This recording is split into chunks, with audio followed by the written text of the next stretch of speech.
and the state of Indiana's Community of the Year. Yes, the Vale of Paradise has its problems.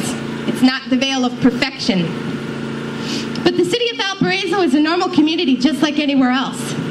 It is a place that deals with varying social issues, problems, and also has many high achievements.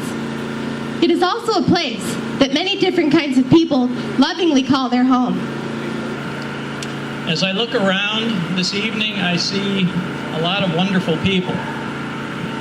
And I know the differences. Different race, different gender, different national origin, different sexual orientation, different religion, different skills, different age, different color, different health, different wealth. And that's wonderful. And then I think of the things that we have in common. I think we all love our families and friends. I think we are all interested in having a decent job. I think we are all interested and recognize the value of education. I think we are all interested in living in a safe community. And most importantly, I think this evening we are all willing to hold hands in our showing of unity. In the same way that we work together to make our city safe, efficient, and attractive, let's work together to make it a model of diversity. Let the candles that light the square this evening symbolize a brighter commitment to respect each other's differences, as we realize that we share more in common than we do in difference. Together, we make Valparaiso a better place. Mayor John Costas. Beautiful. We've got a God, whether you believe in him or not, who says, I'll accept whoever you are. Whatever you look like, how much money you have or you don't have, what color your skin is, what your background is, what your orientation is. He says, I'm going to accept you. I don't care what you smell like.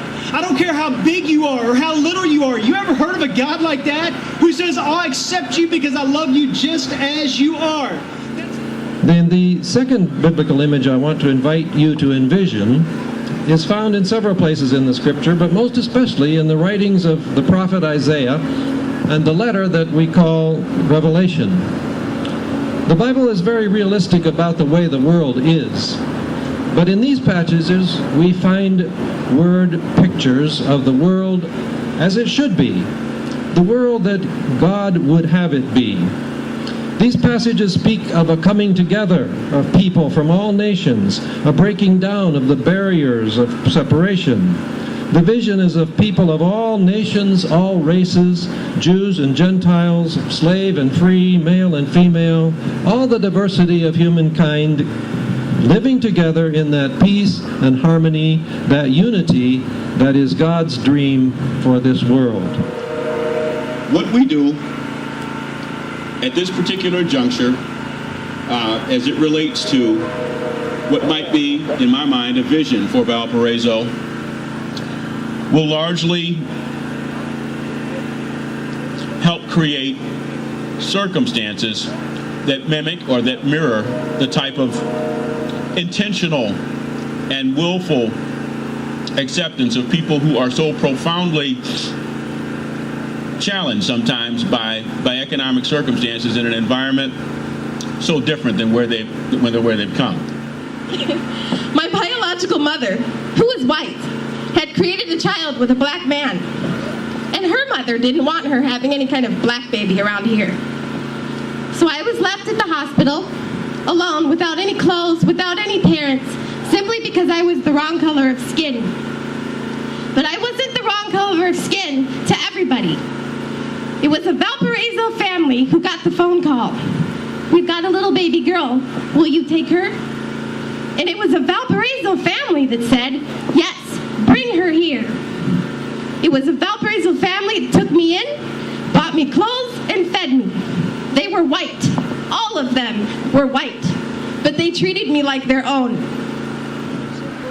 And so I don't know what your prayer is or your thoughts are as you've gathered here tonight, but I know the thing that I'll be praying and asking God to do for me is to open my eyes so that I can see my neighbors and their needs and what they're going through, to open my heart so that I'll care, so that I'll have some sense of empathy for what they're going through, and to open my hand so that I'll be willing to extend a welcome to my neighbor who might not look like me, might not come from my situation, so that I might love my neighbor as I love myself.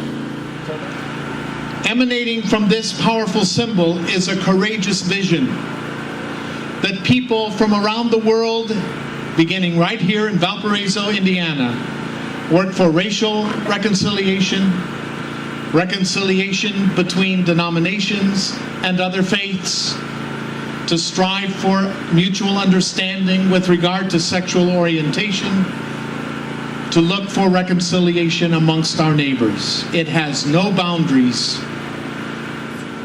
Valparaiso was a blessing on my life, and I'm still so very blessed to call Valparaiso my home.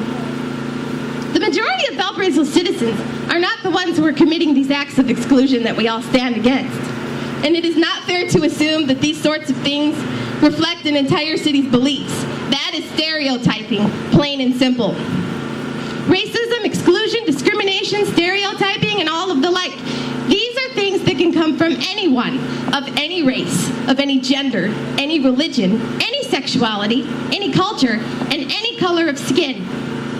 There are acts of exclusion that occur in the city of Valparaiso that happen to white people, that happen to Jewish people, that happen to women, that happen to the handicapped, to blacks, and to Latinos.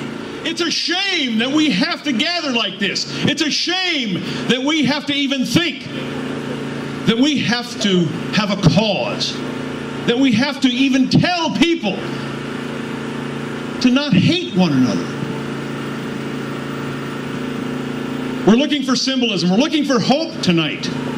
We don't have to look very far. I think it's so important, and I'm so proud to be able to be here as a member of a terrific law enforcement community. The symbolism is that we, as law enforcement officers, will serve and protect everyone equally.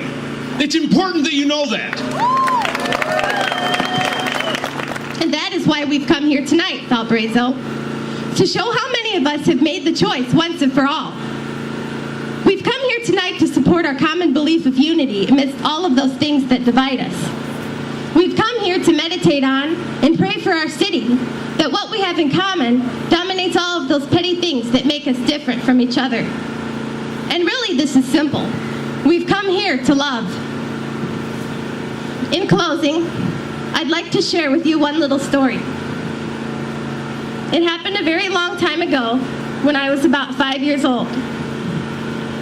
My mother enrolled me in swimming classes at the Valparaiso YMCA.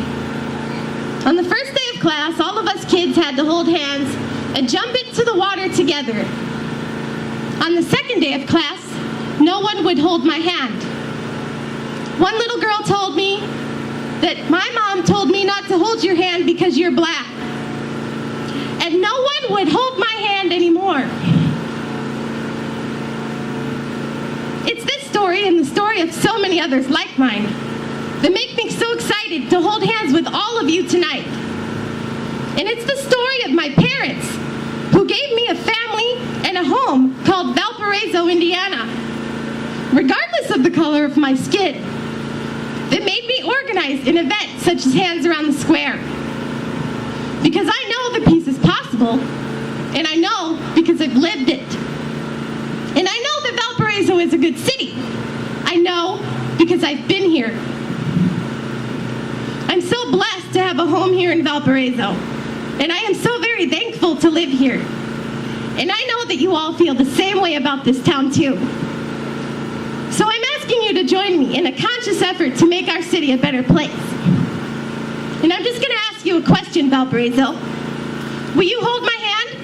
Yes. Will you hold each other's hands? Yes. And will you see someone else who is struggling? Will you reach out and hold their hands too? Yes. Will you do it and not just say it?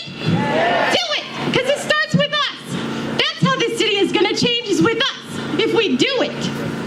So let's jump into the waters